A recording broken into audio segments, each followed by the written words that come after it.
bullying itu dilakukan oleh segelintir orang, artinya berkelompok ya, tapi nggak menutup kemungkinan bullying juga dilakukan oleh orang perorangan gitu, mencari jati diri, membalas dendam. Terus ada satu poin yang paling penting dan biasanya sering terjadi, ini masalah di keluarganya. Tapi saya pikir negara akan sulit maju kalau misalnya korban bullying ini masih banyak, karena ada masalahnya jadi mental nih.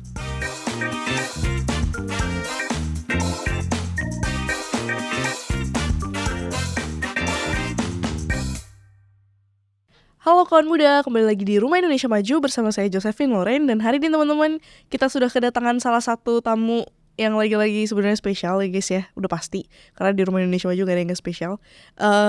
Berhubung kita juga lagi mau membahas tentang sebuah topik yang lagi happening kayaknya ya belakangan ini ya, apalagi lagi banyak banget di berita-berita gitu, yaitu tentang bullying. Di sini kita udah mengundang seorang komisioner Komnas Perlindungan Anak, Pengaduan dan Bantuan Hukum. Di sini udah ada Bang Dimas Arya Aziza. Welcome Bang. Welcome. Apa kabar Bang? Alhamdulillah baik. Alhamdulillah baik. Lagi sibuk apa Bang belakangan ini Bang? Sibuknya ya saya selain komisioner ngajar juga ya di Fakultas Hukum Universitas Krishna Dwi Payana di sana. Terus lawyer juga. Ya sisanya sibuk tidur. Kan. Ya sibuk itu aja. Sibuk menikmati hidup gitu ya. Iya. Aduh, Bang, kalau boleh tahu nih Bang, mungkin kan kita jarang nih sebenarnya menemukan orang-orang yang bersedia gitu loh untuk menjadi bagian atau ngambil part, apalagi di hal-hal yang berbau dengan perlindungan atau bullying kayak gitu kan. Nah, kalau boleh tahu, Abang kenapa bisa tiba-tiba masuk sana Bang? Awalnya sih nih jujur aja ya, ini karena kebutuhan ya. Karena kan saya kan ngajar bagian pidana di sana. Jadi konsentrasi pidana itu kan nggak melulu kita bicara teori. Nah, ada bagiannya itu ada tindak pidana anak namanya mata kuliahnya di sana. Nah, itu perlu pemahaman tentang praktikalnya itu gimana sih gitu kan, tentang keadaan realnya tuh bagaimana sih. Awalnya nih kebutuhan akan informasi itu. Jadi bersedia gabung ke Komnas Perlindungan Anak. Oke, berarti berawal dari Abang ngeliat di sana emang perlu gitu ya untuk belajar mungkin ya lebih lagi, akhirnya ambil part gitu, ambil bagian di situ gitu. Awalnya sih gitu. Awalnya kayak gitu. Nah, terus setelah awalnya gitu lama-lama apa yang berubah? Berasa jadi kayaknya ada panggilan tertentu gitu. Panggilan sih nggak terlalu ya. Dari awal memang harusnya sarjana hukum tuh harus punya sense of pengabdian kepada masyarakat. Jadi ilmu yang didapat di kampus itu diharuskan kembali ke masyarakat gitu. Karena ini bagian saya di Komnas ini bagian dari proses itulah. Ilmu yang saya dapat di bangku kuliah ya harus kembali ke masyarakat.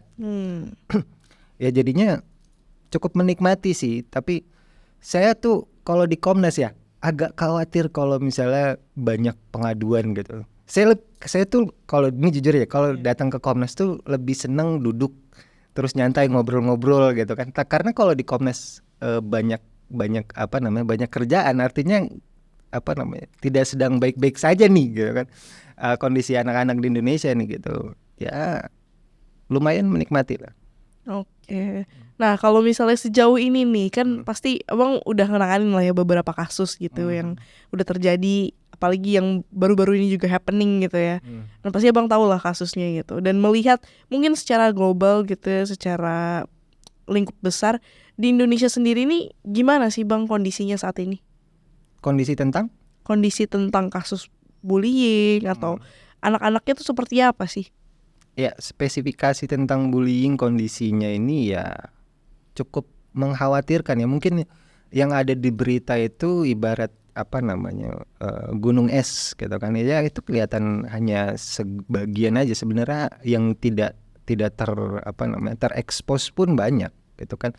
Bahkan mungkin kita pun pernah mengalaminya dulu gitu kan, atau orang-orang terdekat kita pun mengalaminya tanpa kita sadari gitu kan. Karena uniknya dari tindak pidana yang melibatkan anak-anak ini kita sulit mendeteksi ya, khususnya bullying ya, karena kan ada banyak anggapan nih, saya juga agak kecewa juga, banyak anggapan kalau misalnya anak-anak melakukan tindakan bullying tuh suka ada kayak apa sih namanya ya, pengewajaran. Oke. Kayak yang namanya juga anak-anak gitu. Namanya juga masih kecil gitu. Nah itu sebenarnya yang bahaya sih sebenarnya sikap kayak gitu. Ya jadinya ya kalau di dalam konteks bullying ya cukup banyak di Indonesia ini anak-anak khususnya. Oke, ini setuju sih.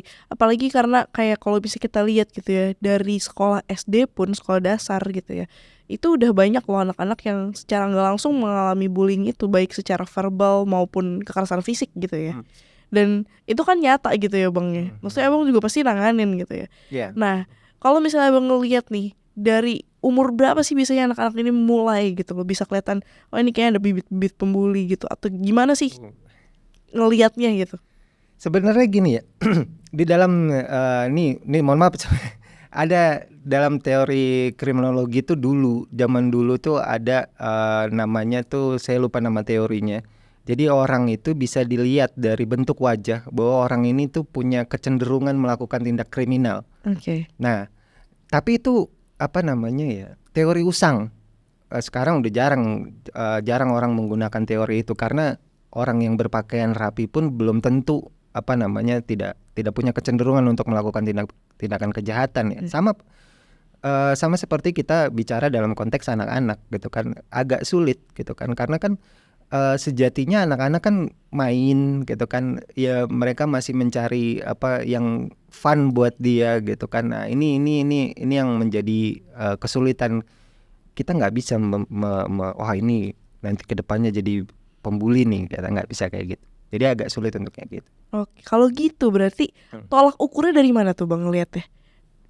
Bisa dibilang bahwa oh nih anak nih sudah masuk kategori pembuli gitu loh. Ya. Jadi kalau misalnya pertanyaannya kategorinya apa, ya kita kembali lagi nih, bullying itu apa sih gitu kan. Nah kalau bullying itu kan tindakan kekerasan ya. Kekerasan dalam tanda kutip ini bisa fisik, bisa verbal dan lainnya ya. Yang penting bentuknya kekerasan. Nah ini dilakukan berulang-ulang. Biasanya itu ada relasi kuasa di dalamnya. Entah dia merasa lebih hebat daripada si korbannya gitu kan. Nah, yang paling penting adalah kondisi ini terus berulang nih. Nah itu yang bully itu. Oke, berarti keadaan di mana itu terulang terus menerus itu menjadikan si anak ini oh iya benar ini berarti tindak bullying gitu ya. Karena benar sih, berarti kalau misalnya cuma sekali atau 2 kali mungkin bisa jadi itu bentuk perlawanan diri aja gitu ya Bang berarti. Itu belum termasuk kategori kekerasan bullying ya, tapi itu udah termasuk kekerasan gitu. Tapi kalau yang dimaksud bullying itu ya dia kondisinya berulang. Iya. Berarti sudah ada pattern yang seperti itu gitu ya. Oke. Nah Bang, kita tahu kan yang dari tadi nih, yang banyak lagi diomongin sama netizen lah. Karena Bang juga tahu begitu buka TikTok ada, buka YouTube ada, buka Instagram ada gitu. Ada kasus di mana sebuah sekolah besar cukup ternama, mereka anak-anaknya juga, karena dulu aku hampir di sekolah di sana. Jadi anak-anaknya juga bisa terbilang apa ya, bukan anak-anak yang tidak terpelajar gitu. Justru mereka mendapatkan edukasi yang sangat baik gitu. Tapi di sana, dan di sana juga banyak anak artis gitu ya, banyak anak orang-orang terkenal. Nah, tapi di sana terjadilah sebuah kasus di mana bullying sampai separah itu gitu. Sampai ada tindakan kekerasan fisik yang mengakibatkan korban itu terluka atau apa kayak gitu lah. Nah, dari Abang sendiri nih ngeliatnya gimana? Ya, awal dengar kasus itu ya ini ya, kayak saya rasa semua responnya sama ya, kayak kaget ya.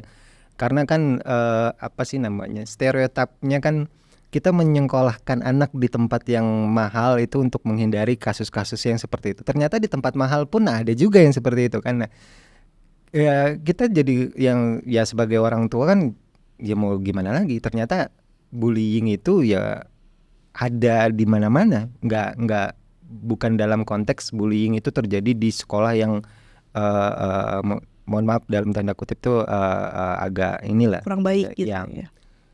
Ternyata di situ juga ada juga gitu kan. Nah itu yang menjadi apa ya, kekhawatiran semua sih, ternyata ada loh gitu ya kayak gitu. Oke. Itu kalau melihat nih patternnya. Kan mereka ini bergerombol ya Bang ya, Geng katanya. geng gitu lah. Dan ini cukup unik karena katanya kalau misalnya mau masuk geng itu ada ritualnya. Harus mengalami apa tuh, tartar dulu ya katanya, ditatar dulu katanya. Ya kayak gitulah, kayak di ospek dulu gitu.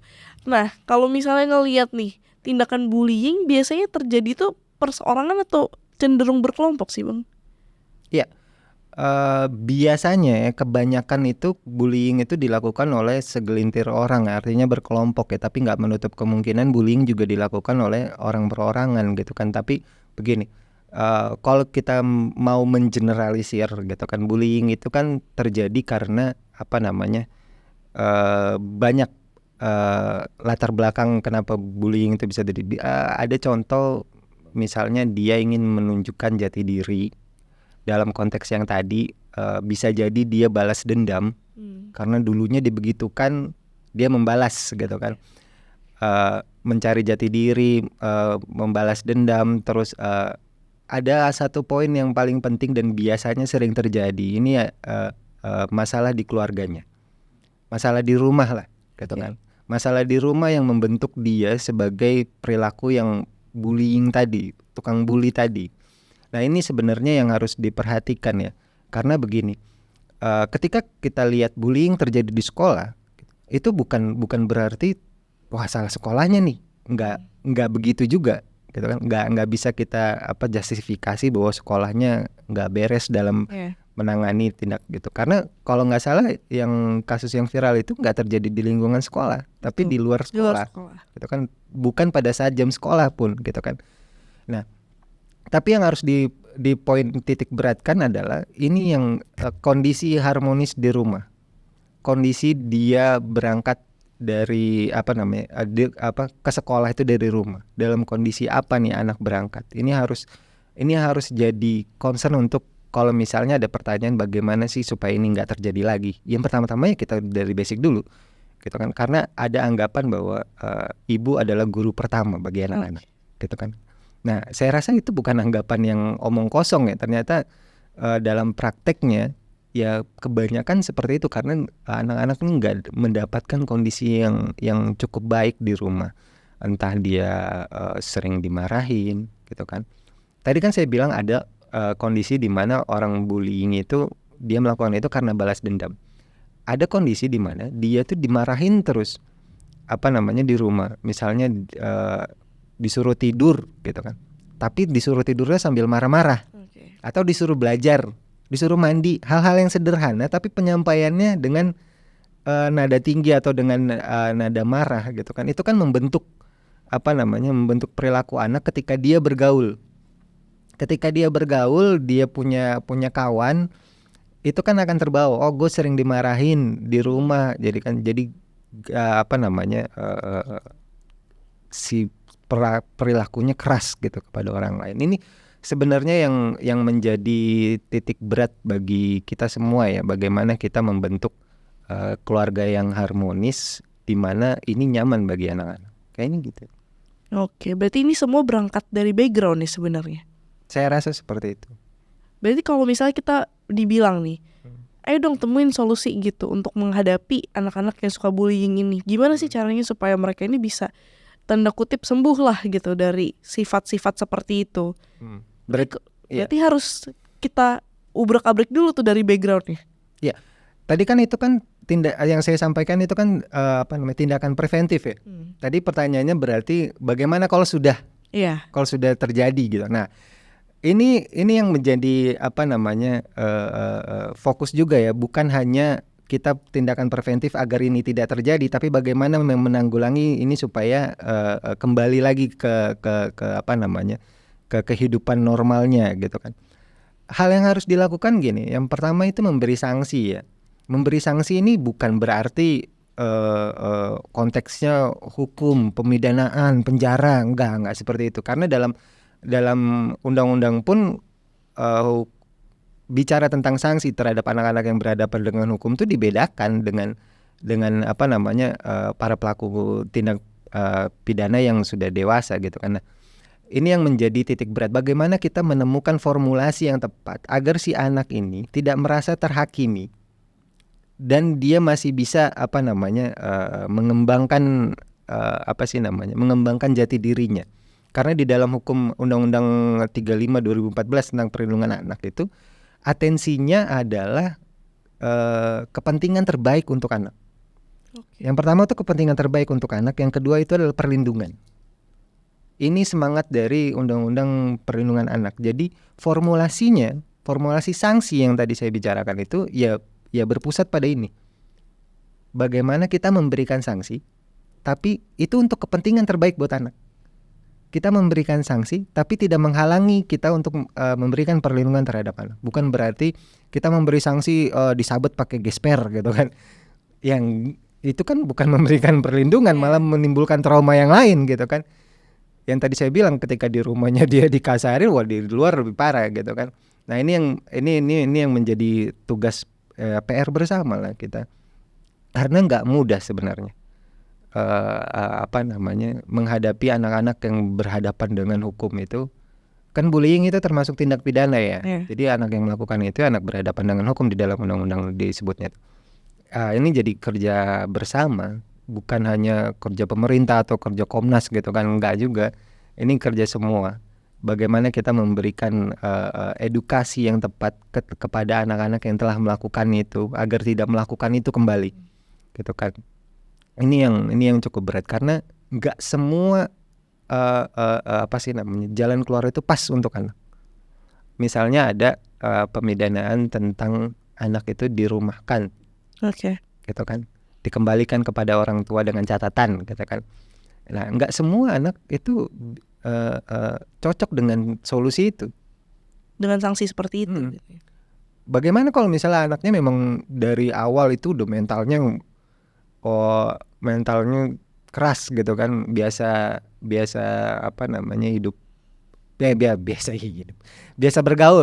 biasa bergaul dengan orang-orang yang lebih tua dari dirinya, terus pergaulannya juga kita nggak terkontrol gitu kan, sehingga dirumahkan pun nggak menjadi solusi. Karena ada satu kasus orang tuanya itu nggak berani justru menasihati anak. Ada di Komnas itu beberapa kali tuh ada kasus orang tuanya tuh nggak berani menasihati anak, tuh nggak berani. Jadi dia ke Komnas, minta Komnas untuk nasihatin gitu. Gitu.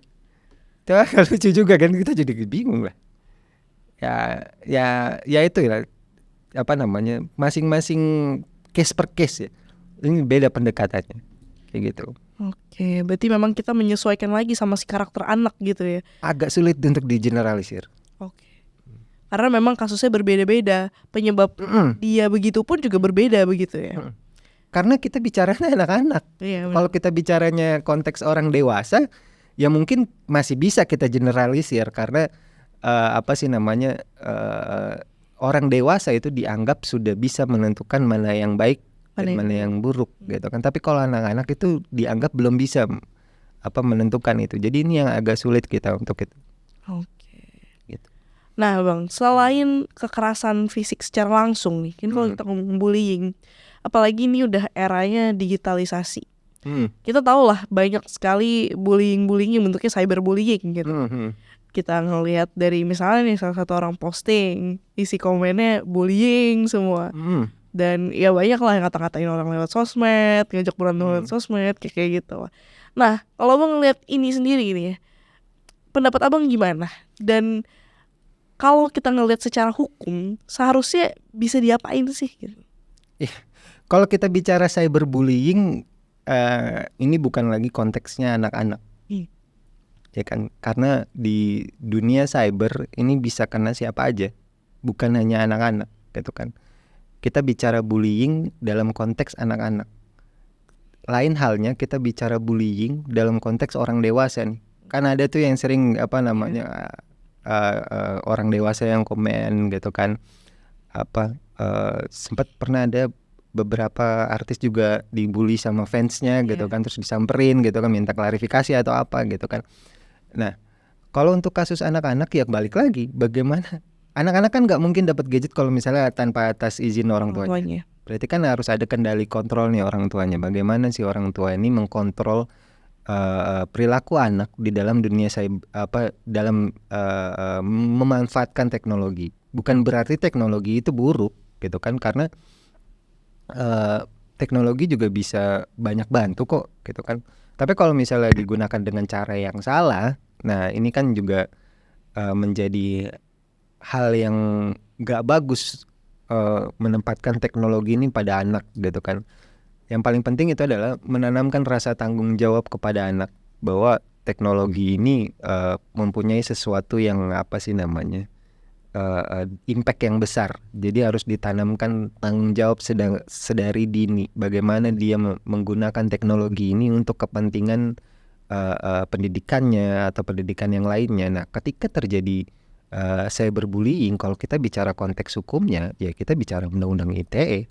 Gitu kan, di dalam undang-undang ITE itu ada pencemaran nama baik, fitnah, segala macam gitu kan. Ya ini masih bisa kena di situ. Oke. Pun jika terjadi bullying kepada orang dewasa ya, pun sama. Oke.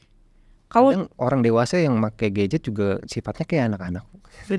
bener sih, karena memang kita nggak bisa kalau saya pribadi yang ngelihatnya, kita nggak bisa lihat generalisasi orang dia dewasa atau tidak hanya karena umurnya, tapi karena kelakuannya, karena penerimaan akan tanggung jawabnya. Itu kan yang bisa dikategorikan orang ini sudah dewasa karena sudah cukup mampu untuk menjalankan tanggung jawab seperti ini kayak gitu.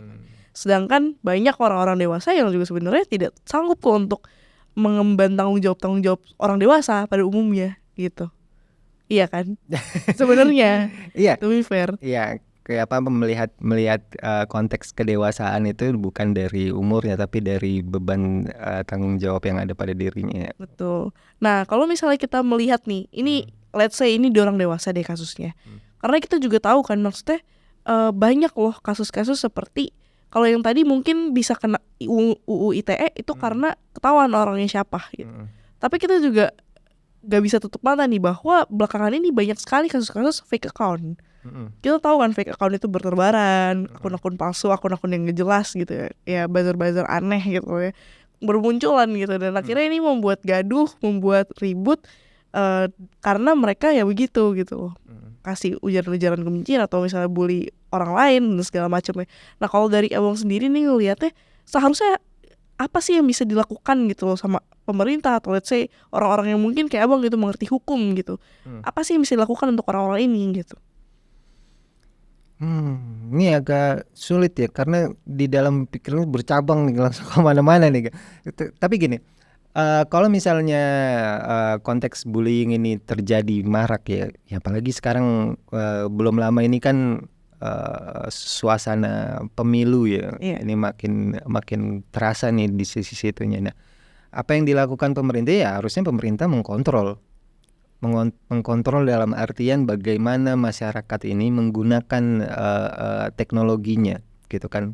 Bukan berarti dalam batasan nggak boleh komen, bukan, tapi bagaimana pemerintah ini menyiapkan wadah buat tindakan bukan pencegahan ya, menanggulanginya. Misalnya sudah terjadi proses fitnah misalnya. Nah, pemerintah tuh menyediakan wadahnya nih. Ini laporan-laporan fitnah lo di sini lo, gitu loh.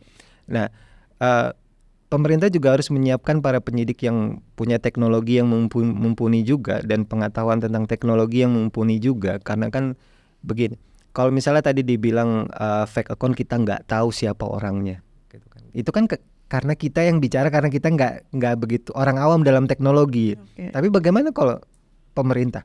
Gak mungkin pemerintah menjawab, oh saya nggak tahu orangnya, gitu kan. Misalnya kita lapor ke polisi, gitu kan. Pas saya difitnah, gitu. Loh saya nggak tahu orangnya, gitu. Harusnya kan polisi nggak boleh begitu.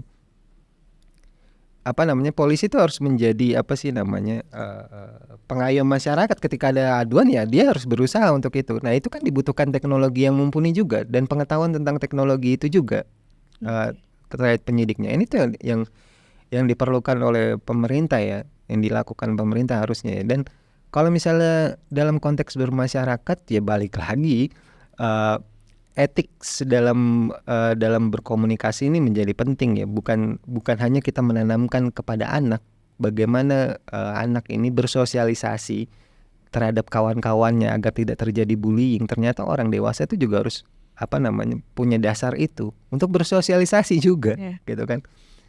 Ya seperti itu sih. Oke. Kalau menurut abang sendiri nih ngelihat berarti kan dengan banyak ya kasus-kasus seperti ini, gimana sih kondisi cybercrime kita? Kondisi cybercrime ya gimana ya, ngeri-ngeri sedap.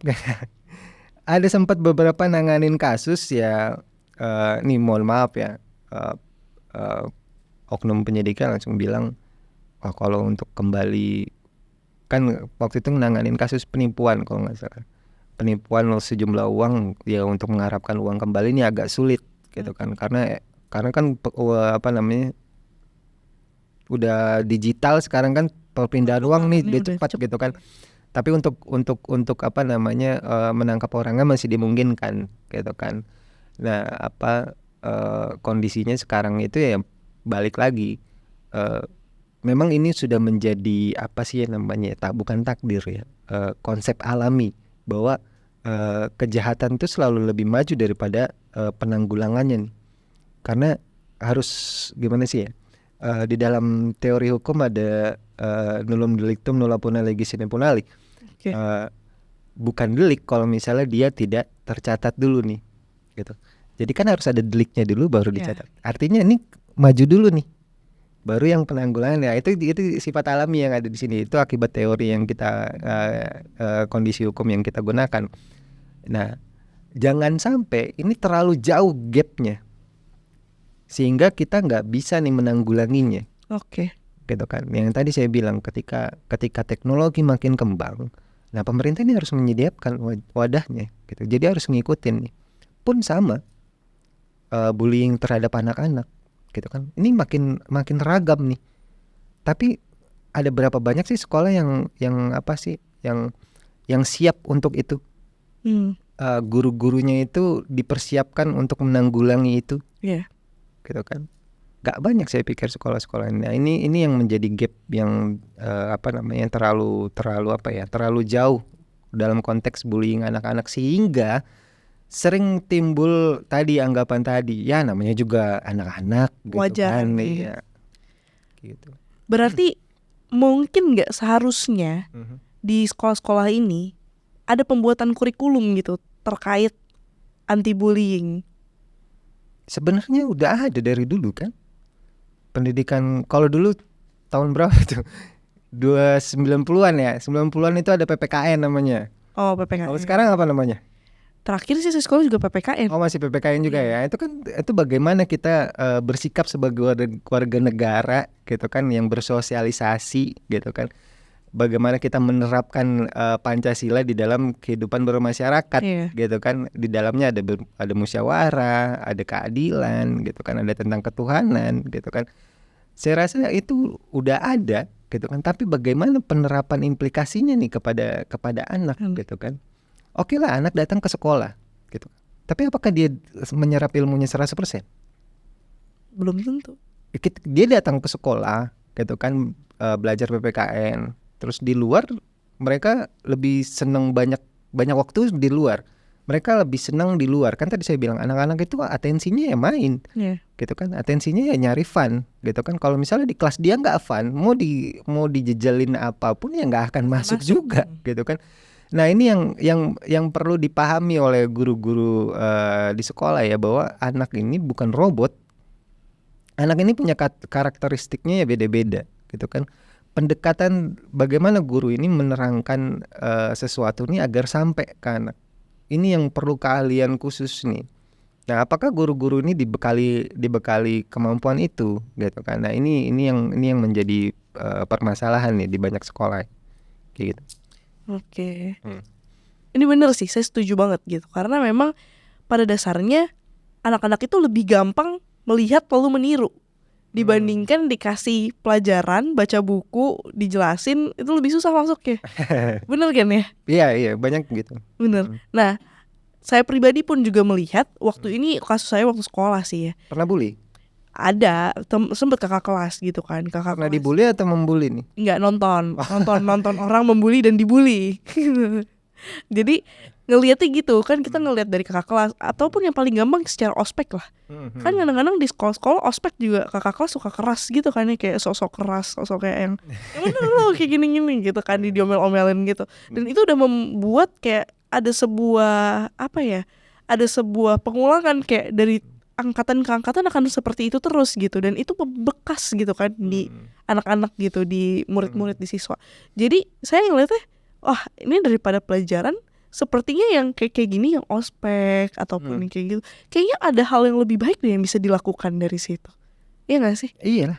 Sekarang SMA itu udah berapa tahun yang lalu? Udah, aduh tua ya. 5 tahun yang lalu 5 tahun lalu inget pelajaran matematikanya? beberapa inget sih. Lebih banyak inget mana, pelajaran matematikanya atau nongkrong sama teman-temannya?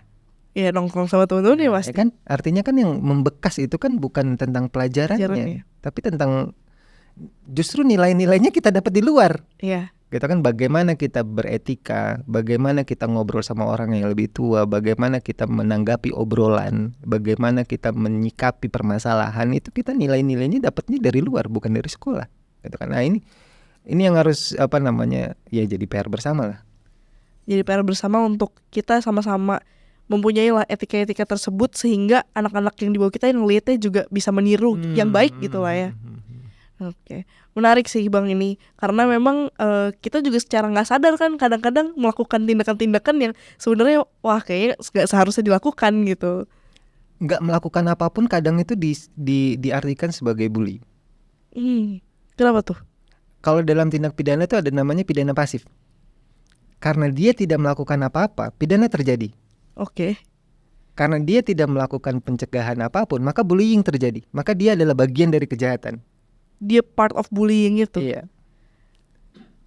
Ini tricky sih, karena berarti kita bisa dengan mudah mengatakan orang itu juga adalah part dari bully. Betul.